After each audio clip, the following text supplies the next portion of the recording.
Hey everybody, it's another day on Unbreakable the podcast. It is Thursday, October 24th, and a beautiful day in Pennsylvania. Cooler. It feels colder than what it was. It's supposed to get up to like 72, but it's been in the 80s here. So it feels like it should feel. It's frisky, frisky.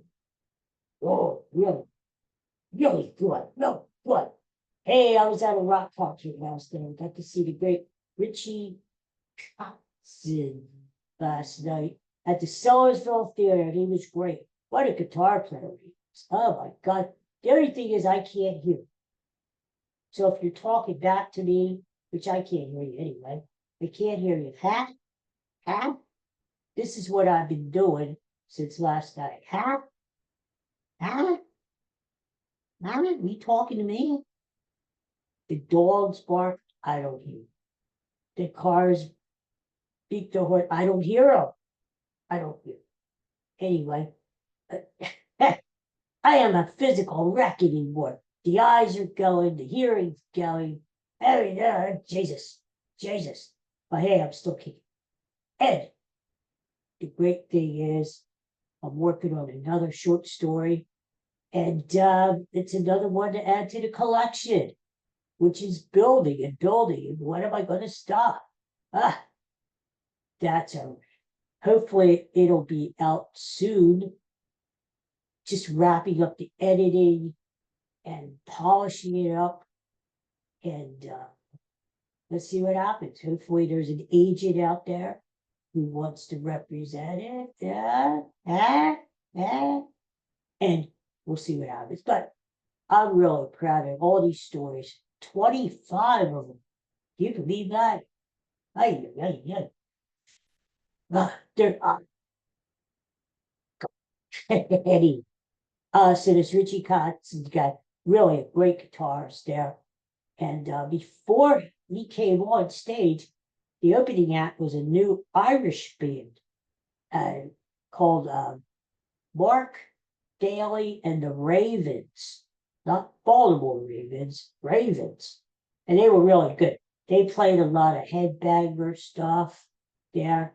And I was sitting there with Holly, and our eyes are like, because we usually go see pop act, country acts, and rock and roll, oldies, Beatles cover bands, things like that, which are much more tamer.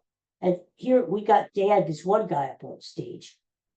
He had long hair down to his chest, and he was swinging his hair like this around and headbanging, and you couldn't see his face because his hair was flying in his face. And we were like, this is new. This is new. But you know what? It's good to get out of your comfort zone once in a while and try new things, experience new things. Frankly, I love all kinds of music. And, you know what really made me love music even more, especially live music, was the pandemic. Remember the pandemic? We don't want to think about it. But I remember because you couldn't go anywhere. Could go to a baseball game. They had cardboard people in the stands. You could go hear live music. There were no concerts. Everything was virtual. And you missed it. You missed live music. Now, every chance I get to hear live music, I go, whether I lose my hearing or not. So I appreciate live music even more than ever in my life. I love it. So anyway, Flyers lose again. What's that? 6 in a row. They suck. I don't care what they say about rebuilding. They suck. Yeah, and I posted this on Twitter, X, whatever you call it. Stop criticizing the Eagles and the Phillies. At least the Eagles and the Phillies have won championships in this century. This century. I mean, it's ridiculous. The Flyers haven't won anything since the mid-70s. The mid-70s? Ay, ay, ay. I don't care about rebuilding. They stink. How did they get that bad? Stink, rebuild, stink, rebuild, stink, rebuild. I'm tired of it. I'm tired of losing. Sixers lose their opener last night. Losers. And I've said this before. Okay, it's only one game. But Joel Embiid did not play. Paul George didn't play. That's the thing. You get Paul George, you give him a big contract. He is injury prone. Joel Embiid, you extend his contract. Injury. What are they doing? The Sixers are a losers organization. For losers, they're famous for losing. Think about it. They purposely lost games. But remember the process years when they actually wanted to lose? People actually paid their money to go down and watch them lose on purpose. You pay the parking, concessions, the ticket prices, and you're going down knowing there's a really good chance that the team you're watching is going to lose. That is a loser's mentality. Until the 76ers get winners in the front office and winners on the court, they are going to keep losing. It's as simple as that. I don't know why people are so upset or so surprised.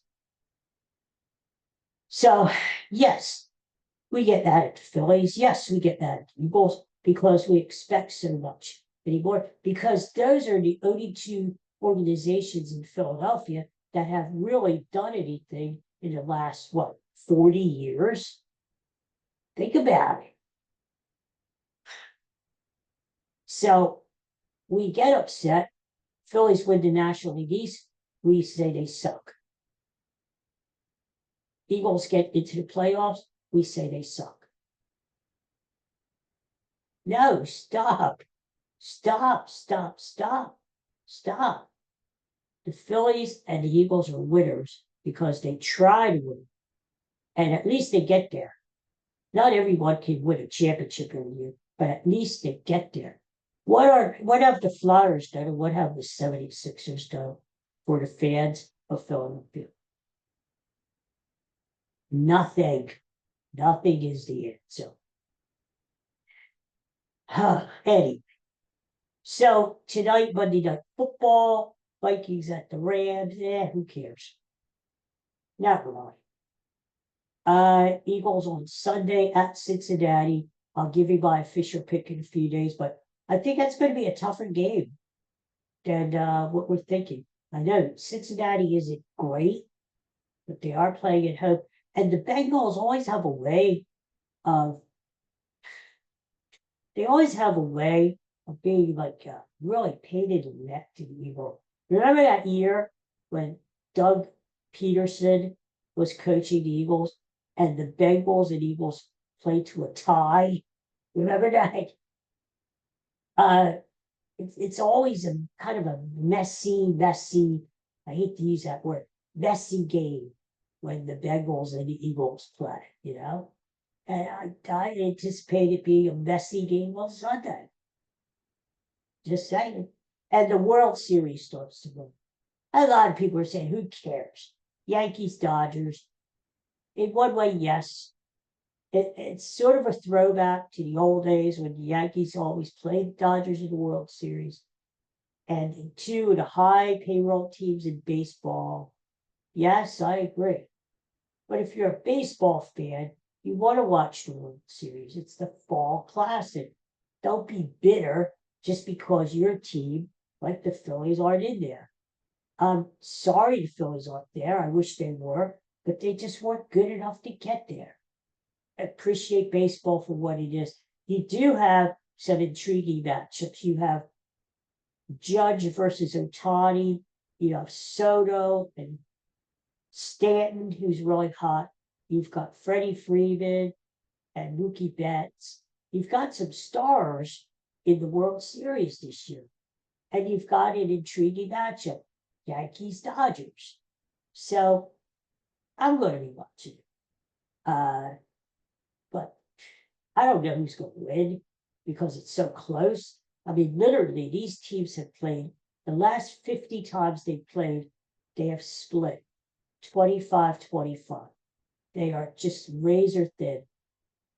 Technically, the Dodgers are favored, probably because they have home field advantage. I think the series is going to go 7 games. No matter who wins, 7 games, because they're that close. And there's not one clear-cut winner in the series. I say 7 games. That's what I would look for, regardless who the winner is. I'm just saying. Okay, everybody. Tonight, Thursday night football, I would say take the under. That's a pretty high number, 48, 49. That's a high number. And the Rams, they're not great shakes. The Vikings are really good this year, but they're not really this explosive juggernaut either. And I think the Rams are going to try to run the ball a lot and try to kill the clock, try to make it a shorter game, which means that I look for it to be like maybe a 20 to 24-20 game, which is still under the number, I would say. And Thursday night football is there's a history of unders that hit Thursday night football. So I think to me, that's the way to go. So, all right, well, we'll be back tomorrow, Friday. We'll talk about more stuff. And once I get my hearing back. Now, literally, I posted some pictures on X. It was a great show. We were not far from the stage. And in one way, it's great to be close to the stage. You see everything. In another way, that wasn't good, because when you have a loud rock concert like it was last night, you come home and you're like, huh? What? I'm just saying. All right, everybody, have a great day. Peace and love. I'll talk to you tomorrow.